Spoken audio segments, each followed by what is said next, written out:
રતકા શું કરો તારે તમે? ઘડિયાળું પેકિંગ કરો છો? ચિરાગભાઈ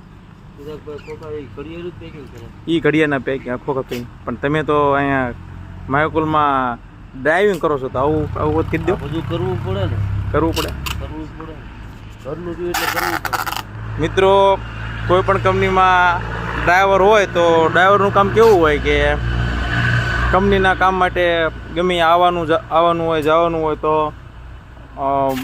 ફેરા મારે ટૂંકમાં અહીંથી અહીંયા.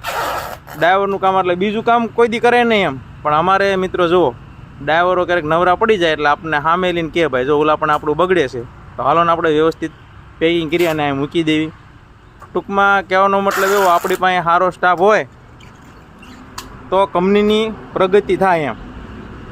સ્ટાફ ટૂંકમાં વ્યવસ્થિત ને ઈમાનદાર હોવો જોઈએ. જો અમારા ચિરાગભાઈ છે આમ થોડોક પરસ્યો વળી ગયો છે તો આ જો હંધા ઘડિયાળના થોડુંક આમ બગડતું ને ચોમાસાના હિસાબ એટલે જો પેકિંગ કર્યા. અને અમારા ભરતભાઈ એ પેકિંગ કરીને હવે પણ નવરા થઈ જાય છે એટલે હવે ઘડીક આરામ કરશું. કા હા હવે આરામ એમ હવે બીજું કામ કાંઈ છે તો પછી કરીશું. તમને ટૂંકમાં આપણી કંપનીમાં કંઈક એવું લાગે કે અહીંયા બગડે છે તો તમે આમ વ્યવસ્થિત કરી નાખો.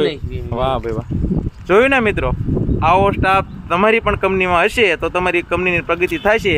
બાકી તમારા જ ભેગા બેસી અને તમારી જ ખોદણી કરશે તો કંપનીની કોઈ દી પ્રગતિ થવાની નથી. એટલે મિત્રો કંપનીમાં સ્ટાફ જે છે એ સારો હોય તો સારું, કંપનીની 100% પ્રગતિ થાય. જય માતાજી.